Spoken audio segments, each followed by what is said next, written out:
Assalamualaikum warahmatullahi wabarakatuh. Salam sejahtera untuk kita semua. Yang terhormat Bapak Teguh Setiawan MMMSD MFAM APT selaku dosen mata kuliah interaksi obat dan makanan dan teman-teman kelas ahli jenjang Gizi Stikes Surabaya tahun 2019. Kami dari kelompok 3 pada kesempatan ini akan mempresentasikan tentang interaksi obat dan makanan serta cara menanggulangi agar tidak merugikan dan menyebabkan kegagalan farmakoterapi. Sebelum kita memulai presentasi, saya akan memperkenalkan anggota kelompok 3 terlebih dahulu. Yang pertama ada Sri Wahyu Prabawaning Tias, Diana Rudita Putri, M. Ardia Dwi Oktavian, Linda Arista Pratama, Yesi Agustiana Salamia, Intan Dwi Novitasari, Anggun Etika Sari, Alfia Fidausi Nuzula, dan yang terakhir ada Nora. Selamat menyaksikan presentasi dari kelompok 3. Happy watching guys! Interaksi antibiotika dan makanan. Antibiotika banyak berinteraksi dengan makanan dan minuman. Antibiotik berasal dari bahasa Latin yang terdiri dari kata anti yaitu lawan, bios yaitu hidup. Antibiotik yaitu zat-zat yang dihasilkan oleh mikroba terutama fungi dan bakteri tanah yang dapat menghambat pertumbuhan atau membasmi mikroba jenis lain, sedangkan toksisitasnya terhadap manusia relatif kecil. Penggolongan antibiotika. Pertama, golongan penisilin. Penisilin adalah antibiotik yang berfungsi mengobati berbagai jenis infeksi yang disebabkan oleh bakteri seperti tonsilitis, bronkitis, pneumonia, gonore, dan infeksi pada telinga, hidung, tenggorokan, kulit, atau saluran kemih. Penisilin juga kadang-kadang digunakan bersama dengan antibiotik lain yang disebut clarithromycin. Kemudian ada golongan cefalosporin. Cefalosporin bekerja dengan cara mencegah bakteri membentuk dinding sel. Jenis antibiotik ini juga digunakan untuk mengobati infeksi yang disebabkan oleh bakteri, termasuk infeksi saluran pernafasan atas, infeksi telinga, infeksi kulit, dan infeksi saluran kemih. Kemudian ada golongan aminoglikosida. Kelompok antibiotik yang digunakan untuk mengatasi infeksi yang disebabkan bakteri aerob gram negatif. Jenis antibiotik ini cukup efektif dalam melawan bakteri seperti Staphylococcus dan Mycobacterium tuberculosis. Ada juga golongan chloramphenicol. Obat antibiotik untuk mengatasi beragam infeksi bakteri serius, terutama saat penyakit infeksi tidak membaik dengan obat lain. Obat ini tersedia dalam bentuk tetes mata dan telinga, salep mata, tablet, kapsul, sirup, serta suntik.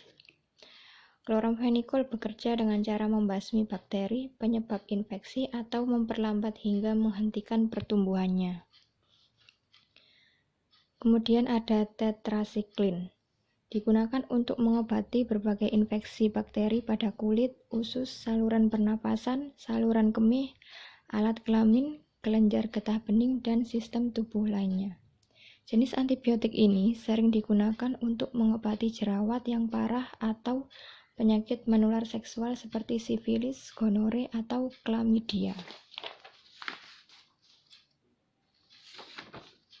Makrolida memiliki golongan obat, contohnya erythromycin adalah obat yang dapat digunakan untuk mengobati berbagai jenis infeksi bakteri seperti infeksi saluran kemih, pernapasan, telinga, mata, hingga infeksi kulit.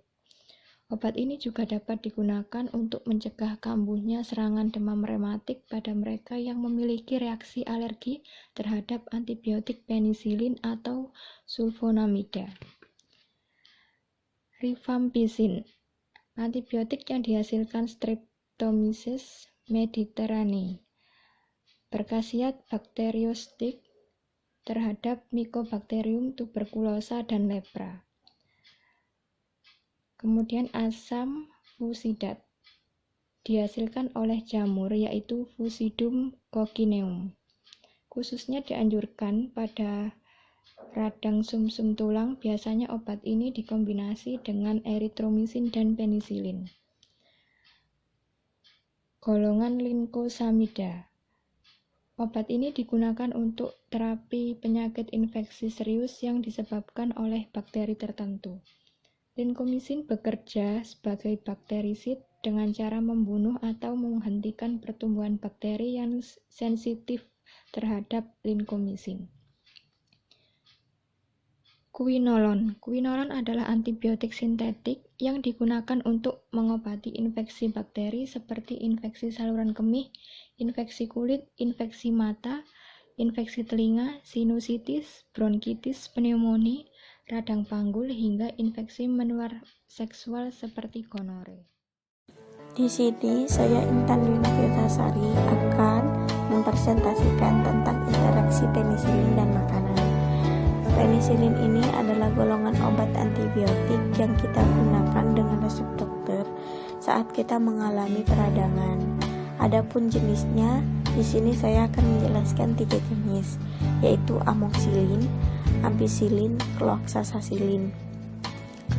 Amoxicillin ini dia akan berinteraksi dengan makanan dengan golongan makanan yang berserat, namun hal ini akan menyebabkan penurunan absorpsi kinerja dari obat tersebut, sehingga disarankan untuk pasien yang melakukan atau mengonsumsi amoxicillin itu menghindari makanan yang mengandung serat. Yang kedua, amoxicillin ini kinerjanya mengurangi volume cairan di dalam perut, sehingga disarankan kembali untuk pasien mengonsumsi banyak air putih. Yang ketiga, amoxicillin ini akan mengaktifasi saat di dalam tubuh kita terdapat makanan yang mengandung vitamin C.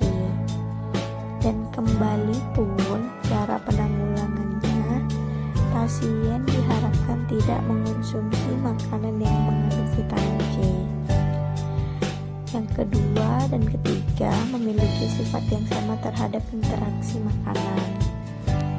Ampicillin dan cloxacillin itu tidak akan terabsorpsi jika di dalam perut atau lambung masih terdapat sisa makanan, sehingga dianjurkan untuk pasien yang sedang melakukan atau mengonsumsi ampicillin atau cloxacillin dianjurkan diminum saat perut kosong 1 jam sebelum makan atau 2 jam setelah makan. Yang kedua, sama kinerjanya dengan amoxicillin. Ampicillin dan cloxacillin ini kinerjanya mengurangi volume cairan di perut, sehingga kembali ditekankan pada pasien yang sedang mengonsumsi 2 jenis obat ini untuk mengonsumsi air putih lebih banyak. Sekian dan selanjutnya akan dilanjutkan oleh Bu Tias. Terima kasih. Interaksi antibiotika dan makanan. Golongan yang pertama, golongan cefalosporin. Contoh obatnya cefaclor, cefadroxil, cefixim, cefrosil, cefalexin, dan cefnidir. Interaksi obat ini dengan makanan. 1. Makanan dapat mengganggu penyerapan obat. Yang kedua, secara farmakokinetik, dari produk menurunkan efektivitas obat. Cara penanggulangannya, ketika pasien diberikan terapi obat golongan cefalosporin, dianjurkan diminum saat perut kosong, 1 jam sebelum makan atau 2 jam setelah makan. Yang kedua, hindari makanan dari produk seperti susu, keju, coklat, dan yogurt. Golongan kedua, makrolida. Contoh obat asitromisin, klaritromisin, dan eritromisin. Interaksi dengan makanan dapat mengganggu penyerapan obat. Khusus untuk eritromisin, minum obat ini bersama jus buah atau anggur dapat menurunkan efektivitas obat. Cara penanggulangannya, ketika pasien diberikan terapi golongan makrolida, dianjurkan diminum saat perut kosong 1 jam sebelum makan atau 2 jam setelah makan. Khusus untuk eritromisin, hindari minum obat ini bersamaan dengan jus buah atau anggur. Interaksi quinolon dan makanan. 1. Makanan dapat mengandung penyerapan obat. Dianjurkan diminum saat perut kosong atau sebelum makan. 2. Makanan yang mengandung kalsium seperti susu, yogurt, vitamin, atau mineral yang mengandung zat besi akan menurunkan kadar obat dalam tubuh. Hindari makanan yang mengandung kalsium seperti susu, yogurt, vitamin, atau mineral yang mengandung zat besi. Yang ketiga, golongan obat ini akan meningkatkan kadar kafein jika diminum bersama makanan atau minuman yang mengandung kafein, sehingga menyebabkan rasa gelisah dan excitability atau rasa gembira yang berlebih. Hindari makanan atau minuman yang mengandung kafein. Interaksi tetrasiklin dan makanan. Golongan obat tetrasiklin, contoh obatnya doxycycline, interaksi pada makanan dapat mengganggu penyerapan obat. Cara penanggulangannya yaitu dianjurkan diminum pada saat perut dalam keadaan kosong, 1 jam sebelum makan atau 2 jam setelah makan. Contoh obat tetrasiklin, yang pertama, interaksi pada makanannya dapat mengganggu penyerapan obat. Yang kedua, makanan yang mengandung kalsium seperti susu, yogurt, vitamin atau mineral yang mengandung zat besi akan berinteraksi membentuk kelat yang tidak dapat diabsorpsi. Cara penanggulangannya, yang pertama, dianjurkan diminum pada saat perut dalam keadaan kosong, 1 jam sebelum makan ataupun 2 jam setelah makan. Yang kedua, hindari makanan yang mengandung kalsium seperti susu, yogurt, vitamin, atau makanan yang mengandung zat besi maupun suplemennya. Interaksi linkosamida dan makanan. Linkosamid, contoh obatnya clindamycin, linkomisin. Interaksi pada makanan yaitu dapat menurunkan kadar plasma. Yang kedua, makanan dairy product akan menurunkan efektivitas obat. Yang ketiga, siklamet juga dapat menurunkan absorpsi dari linkomisin. Cara penanggulangannya, yang pertama, dianjurkan diminum pada saat perut dalam keadaan kosong. Yang kedua, hindari makanan atau minuman dairy product. Yang ketiga, hindari makanan atau minuman yang mengandung siklamat. Interaksi antibiotik dan makanan. 1. Aminoglikosida terdiri dari streptomycin, neomycin, kanamycin, gentamycin. Makanan mengganggu penyerapan obat dikarenakan obat tersebut dianjurkan diminum saat perut kosong 1 jam sebelum makan atau 2 jam setelah makan. Chloramphenicol. Makanan mengganggu penyerapan obat karena obat tersebut juga dianjurkan diminum saat perut kosong 1 jam sebelum makan atau 2 jam setelah makan. Baik, untuk slide selanjutnya saya akan menjelaskan interaksi obat antidepresan dan makanan. Nah, yang pertama, di sini antidepresan jenis IMAO yaitu inhibitor monoamine oksidase seperti eutonil, merpan, nardil, dan pernate.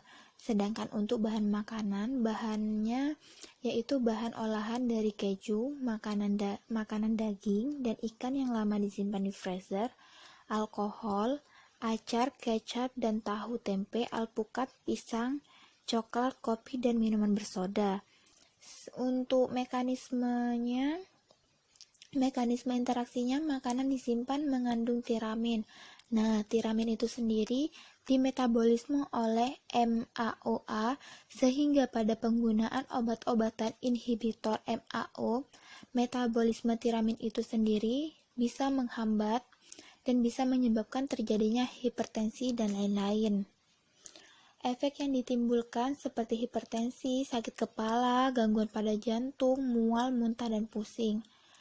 Untuk penanganannya, obat antidepresan bisa diganti dengan yang lebih aman seperti Elavil, Sinequan, atau bisa dengan cara menghindari makanan yang mengandung tiramin pada saat mengkonsumsi obat-obatan antidepresan. Nah, untuk yang nomor 2 yaitu obatnya kilostazol. Makanannya itu berupa jus delima, anggur, dan belimbing. Untuk mekanismenya, Mekanisme interaksinya pada kilostazol itu menghambat secara mekanik enzim sitokrom P450 oleh jus anggur, sehingga kilostazol tidak dapat dimetabolisme dengan baik. Efek yang ditimbulkan pada kilostazol tersebut toksik dan penyakit seperti kram atau nyeri pada kaki semakin memburuk. Untuk penanganannya lebih baik minum obat dengan air putih. Jika memang ingin mengkonsumsi buah, sebaiknya 3 jam setelah minum obat-obatan manapun. Dan untuk yang ketiga, obatnya itu simvastatin dan lovastatin. Untuk makanannya, makanan rendah lemak dan kaya serat. Mekanisme interaksinya pada simvastatin dan lovastatin ini, obat golongan statin lebih larut dalam lemak. Jika cepat larut, maka lebih mudah diabsorpsi. Jika obat ini dikonsumsi dengan makanan yang kaya akan serat, maka akan mengubah farmakokinetik statin atau farmakodinamik.